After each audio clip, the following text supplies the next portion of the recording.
There are some franchises in sports that seem destined to endure the same struggles. Draft class after draft class, ownership changes, you name it.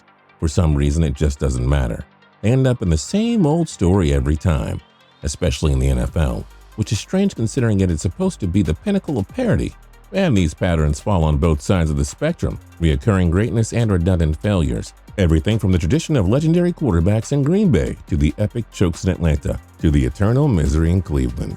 You know, if you're looking to blame somebody, blame me. Don't blame any of our players. Don't blame any of our other coaches. Just blame me because I can take it. Go write your article and say I messed the game up. First down, Baker. Incomplete. Second down, Baker. Incomplete. Third down, Baker. Incomplete. Fourth down, Baker picked off. Another rough outing for their much-hyped offense. For some strange reason, the NFL is filled with these stories. One of the crazier trends that just never seems to die out comes from another one of the NFL's charter franchises, the Chicago Bears. The Bears are almost always built around a shutdown defense and a strong running game, but the team ends up coming up short because of poor quarterback play. And the most recent iteration of the Bears, led by third-year quarterback Mitch Trubisky, is no exception.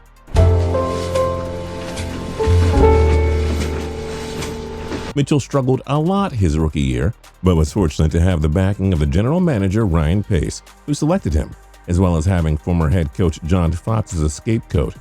He did have a much stronger sophomore campaign, one that saw him show flashes of being a competent NFL starter, but that's just it. He showed competence, not excellence. And that is what seems to happen with Bears quarterbacks. At best, they're just kind of okay. Not bad enough for the team to tank, but not good enough to take them to the promised land. I'm sure some of the Bears fans out there are rolling their eyes and shouting at their screens about the 1985 Bears.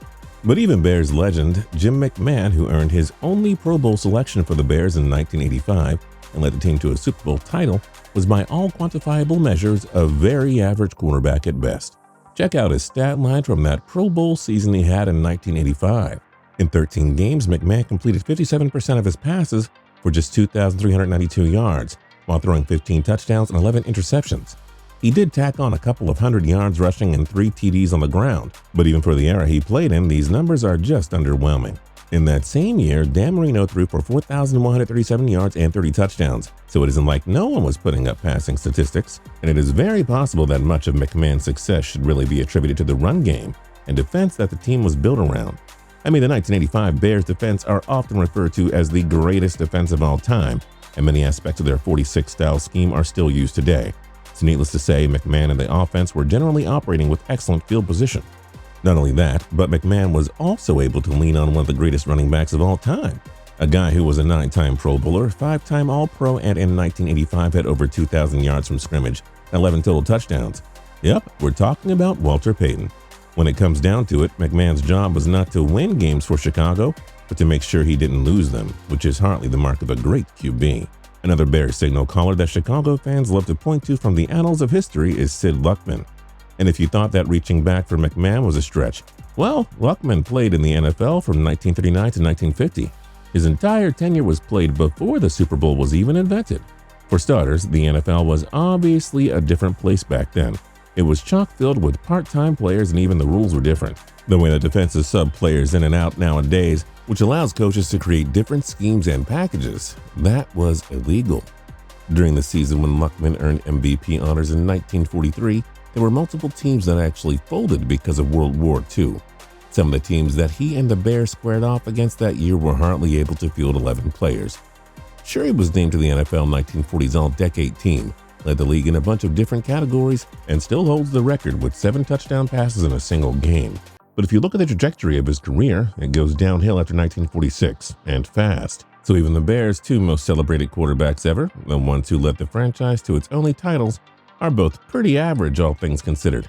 The only other Bears quarterback that has ever really gained any recognition as a potential great quarterback is the infamous Jay Cutler, who comes with his own unique, seemingly endless assortment of shortcomings. Cutler, like McMahon, is also a one-time Pro Bowler, but his honors didn't even come in the Chicago navy blue and burnt orange like McMahon's. Cutler was actually a Pro Bowler for the Broncos the year before he joined the Bears when he threw for over 4,000 yards and 25 touchdowns, which enticed many teams around the league to seek out his services. Chicago ended up being the franchise with the most generous offer.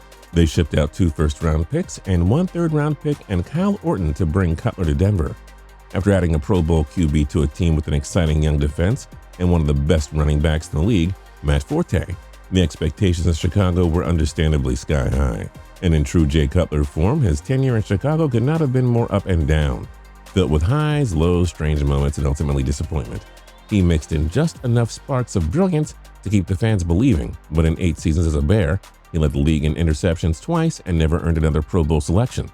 Cutler only even made the playoffs once. Not only did he make the playoffs just once, it ended in horrendous fashion for him, which added to the strain between him and the Chicago faithful.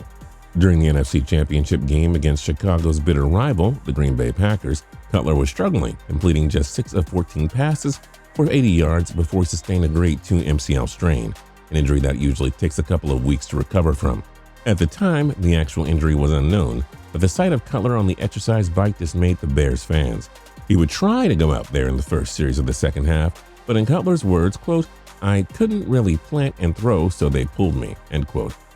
Then backup quarterback Todd Collins proceeded to throw 4 brutal incompletions in a row and was proven to be completely ineffective.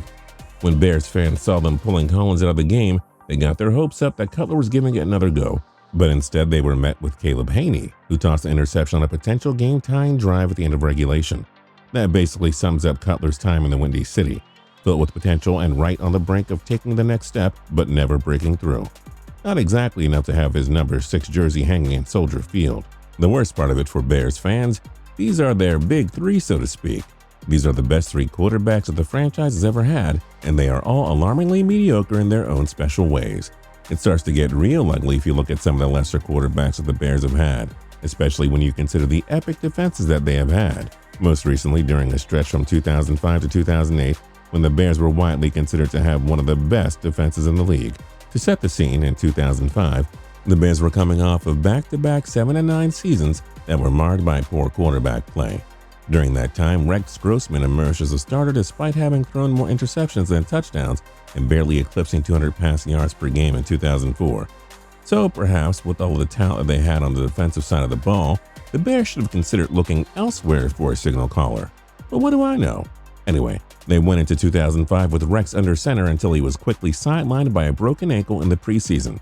And after suffering through some pitiful performances from Chad Hutchinson, the team decided to go with Kyle Orton, a rookie backup. The team bounced back from a 1-3 start and ended up finishing the season 11-5, winning the NFC North and hosting their first playoff game since 2001.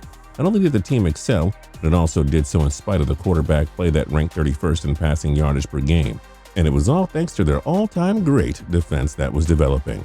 And while Rex ultimately doomed the Bears season, tossing a pivotal interception in the divisional round against the Carolina Panthers, that 2000 season offered fans a lot to be excited about. The Bears offseason drew some criticism from fans and media pundits, as they seemed to do exactly what the Bears usually do, ignore their offense. In the 2006 NFL Draft, their first 5 picks were all defensive players, and their 6th, a fullback. They really did nothing to bolster the pitiful offense from the year before, hoping that with Rex Grossman at the helm, the offense would be able to do just enough, which, when looking back, sounds ridiculous. In short, the 2006 Bears were fantastic. They had 8 players named to the Pro Bowl, and the team finished 13-3. Once again, not because of the quarterback play, but because of the Bears' fantastic defense and special teams. Grossman threw 23 touchdowns compared to 20 picks and averaged under 200 yards per game, while the number 1 ranked defense carried the team to victory week in and week out, and return man Devin Hester seemed to score more than anyone on offense. The defense ultimately led the team to the Super Bowl against the Indianapolis Colts, but they were eventually worn down by Payton Manning and the Colts offense, in part because Grossman couldn't keep the offense on the field. The Bears were dominated in time of possession, 38 minutes and 4 seconds to 21 minutes and 56 seconds, and first downs 24-11. It looked like the defense just ran out of steam and couldn't bail out on the offense in this one. Getting Rex Grossman in the groove a little bit. He should play better now. Play action fake and airing it out deep. Looking for Berrien, and he's intercepted. The next 2 seasons were unfortunately much of the same. An elite defense and strong running game wasted because the Bears just couldn't put together any sort of passing attack. And that just seems to be the story of the Bears franchise as a whole.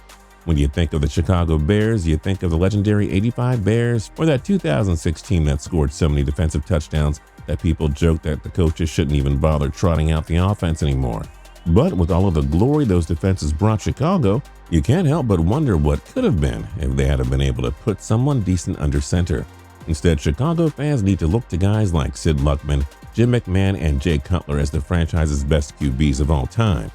It gets even worse if you look at some of the worst QBs the franchise has had, guys like Cade McNown, who went 3-12 between seasons as a starter and barely completed 54% of his passes, or Gary Huff, a 1973 second-round pick who started just 22 games for the Bears.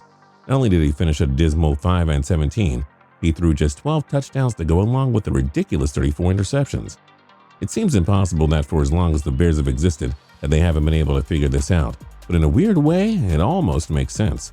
The franchise has made its name on defense and as a result has had a ton of fantastic defensive minds come through the doors of Soldier Field, who, you guessed it, focus primarily on their expertise, the defense. It seems like they have recognized this in recent years and have tried head coaches with offensive backgrounds, like Mark Trestman and Matt Nagy. But as it stands, it looks like the same old Bears. Hopefully this time Chicago can figure it out, so it doesn't waste the time of its generational talents like Khalil Mack. But given the franchise's history, we'll have to see it to believe it. If you're new here and haven't subscribed yet, now's a great time to click the subscribe button down below. If you liked the video, then like the video. We'd really appreciate it. And last but not least, don't forget to tune in to TPS every single day for more cool videos.